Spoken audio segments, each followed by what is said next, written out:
Oh, my third book, I'm working on it right now. If you could really see my office, you'd see I'm hard at work. I am working on a book on Elizabeth Van Lew, who was a Union spy in Richmond during the Civil War. And she was a high society woman, one of the wealthiest women, but she was anti-slavery from the very beginning. Her family had come from the North, but she organized this incredible spy ring and reported to General Grant, and Grant called her the most valuable spy that he had in Richmond during the war. And at the end of the war, when he first came to Richmond, Grant, the first thing he did was come and have tea at Elizabeth Van Lew's house. And but people hated her. I mean, she was reviled. Poor woman. I mean, it was like dangerous for her to leave her house after the war because people had suspected her all along, but they didn't really know. They couldn't quite pin her on it. And there was also a lot of respect given to her because of her aristocratic standing in society. So people were so angry because they realized they'd been duped, that she really had been a spy all along. So Grant ended up making her postmistress of Richmond, which back then was like a very coveted spot. So she had that slot for 8 years. But then after that, she was persona non grata after that. But so she's quite a legend in the Richmond area. And so I'm starting off, with Fort Sumter and Virginia's secession, and then moving in. She started taking care of Union prisoners of war because basically the Richmond women were only interested in helping the wounded Confederate soldiers. So she started helping the Union soldiers, the prisoners of war there. And then kind of one thing led to another, and then ended up developing this spy ring and, secret messages, because she would go to the jail and she would get information from the newly apprehended soldiers. She would get, she used all sorts of things. Like she would bring food, and she had a secret drawer in her custard dish, and they could exchange notes, and she would give them a book to read, and she would pinprick under certain letters and send them a message. And then she would get the book back a few days later, and they would have returned a message using the same pin, that kind of thing. So, and then delivering messages, she had like 5 different relay points to get it to General Grant, and, using the lemon juice and all that kind of stuff. So I think kids will really enjoy that. All the different spy techniques and all that stuff. So it's interesting trying to figure out who the players were, because of course it was secret, of who the players were in the spy ring and all that. So I actually just went over the weekend. I went to Shockoe Hill Cemetery where she was buried, and she was so poor. Another one, kind of like Dolley Madison, she spent all her money on helping people. She would buy slaves, like slaves who worked for her. She would buy their relatives so they wouldn't be sold down south to keep the families together. But she died very poor. But one of the soldiers she helped was Colonel Paul Revere. So he was Paul Revere's, I think it was must have been great grandson that she helped during the war. So it was his family and some wealthy Boston families that actually paid for her gravestone. I could email you some pictures. I just took them the other day. It was really neat. I haven't started posting things on social media yet, because I know it's going to take me a couple of years to write this book. So I'm kind of pacing myself, but it's really interesting. Just learning about all the ins and outs of the Civil War, and that people even in the South weren't, some people were, like the South Carolinians were really hardcore. When they seceded, it was like unanimous. Like Virginia, you seceded 9 months later, and it was basically only after Fort Sumter and only after Lincoln had called up asking for troops to put down the insurrection in South Carolina. And then finally Virginia seceded. But so it's interesting to just see, there was just such a wide range of views. Whereas I feel like what we think, oh, Confederate bad, North good, and, that everyone in the South was pro-slavery, and realizing that, like everything, there's so many nuances, and I mean, just coming across these crazy facts. Like, I was just talking about this with my James Madison friend Kyle Jenks last night, that during the Civil War, if you lived in the South and you owned more than 24 slaves, you were exempt from serving in the military. So the most of these people that were actually fighting for the Confederacy didn't even own slaves. And a lot of it was the media kind of ginning everything up in the South. Like, they were like, oh, Lincoln's coming down, he's going to invade, they're going to rape all our women, they're going to, they're trying to destroy our way of life. And so these, uneducated white men are thinking, well, I got to do this. I got to do this to protect my family. They're going to come down here and they're going to, the war of Northern aggression. And it's really sad.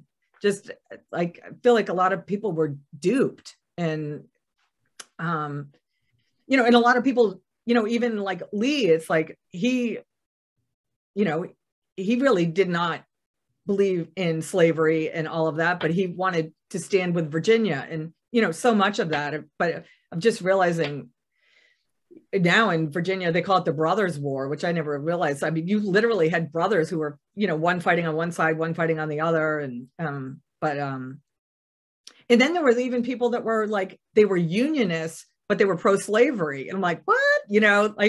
But it's just interesting how history gets sort of simplified over time. And we just, don't realize. And even when Virginia seceded, a lot of the people who voted to secede, they only did it because they were threatened. Like, literally, people were like, if you don't vote for this, your blood is going to run in the streets. So people voted for it, and they didn't want to vote for it.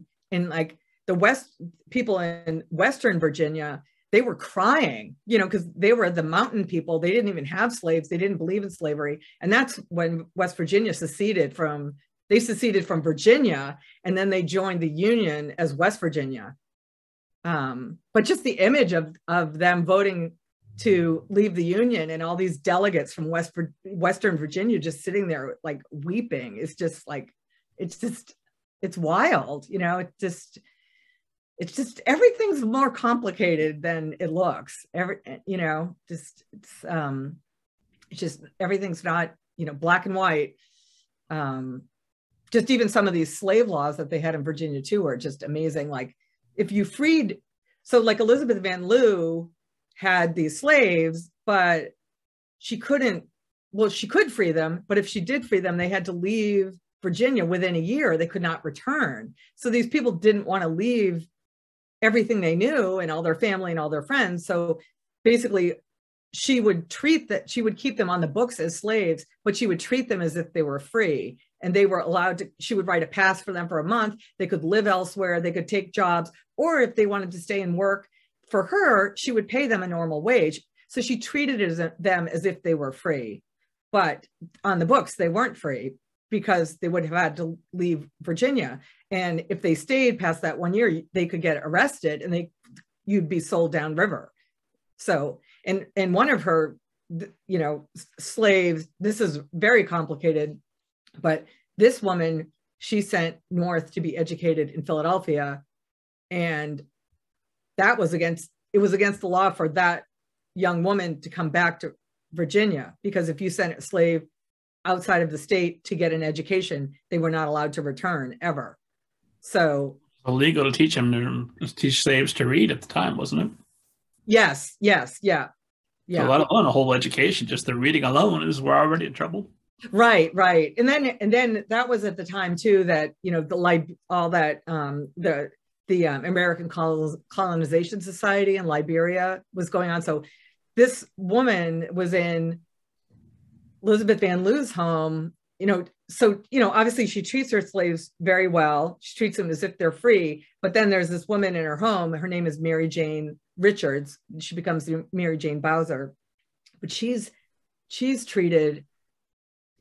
sent up north to go to school. She goes to Liberia for 5 years and is a missionary over there. And I kept racking my brains, and I was like, why is this why is this, why is she being treated differently than the other, slaves in the household? And then I met a national park ranger here in Richmond. His name is Nathan Hall, and he's working on a book on Elizabeth Van Lew. So he was saying that based on his research, he thinks that this woman, Mary Jane Richards, was she was half white, half black, and that her mother was white, and that she was a distant cousin of the Van Lews, and she was impregnated by a black enslaved person. So that was incredibly taboo, and that they basically at birth took this baby and gave the baby to Elizabeth Van Lew and her mother to raise. So that this Mary Jane Richards was a relative of the Van Lews, and that's why she was treated better than the other enslaved people in their household. Does that make sense? No, but it makes, I'm following the narrative. Of course it doesn't make sense, but yeah. But so that's because I was like, just writing this book has just been, I'm like, this is all so complicated. And I was like, why is one person getting sent, up north to Philadelphia and the other ones aren't being sent? And then once I realized, okay, that makes sense. But it's important to kind of understand this Mary Jane Richards, because she becomes part of the spy ring with Elizabeth Van Lew, and she ends up becoming being employed at the Confederate White House by Jefferson Davis. And she was brilliant, and she had this photographic memory, and she was able to look at documents and memorize them. And then she would give all the information to Elizabeth Van Lew, and they would send it up north to Grant. So she ended up being part of this, a vital part of the spy ring. But of course, with all this history, once you get going, it's, then there's people that say that this is, that's made up of Elizabeth Richards really being in the Confederate White House and blah, blah, blah, blah, blah. But that's what is nice about saying it, being able to write it under fiction and saying, okay, this is too great of a plot twist to have Mary Jane Bowser in the Confederate White House, memorize these documents that I can put an author's note at the end and say, it's debatable whether or not this is all actually true. I mean, basically, there's only one thing that Mary Jane Richards wrote in one letter. She said that she was in there as like a laundress or something like that. So, but that's what's fun about fiction, is you can say, okay, I'm going to go with it because, so there was like this whole, one of the members of the ring was a Scottish man who ran a bakery. So he would make deliveries to the Confederate White House, and then he would be able to get, relay information to and from, and would report to Elizabeth Van Lew. And there was another German man, he had a German restaurant, and then there were some unionist politicians, and then there were enslaved people who would deliver a lot of the messages because they wouldn't really be noticed, whereas the white people would be noticed.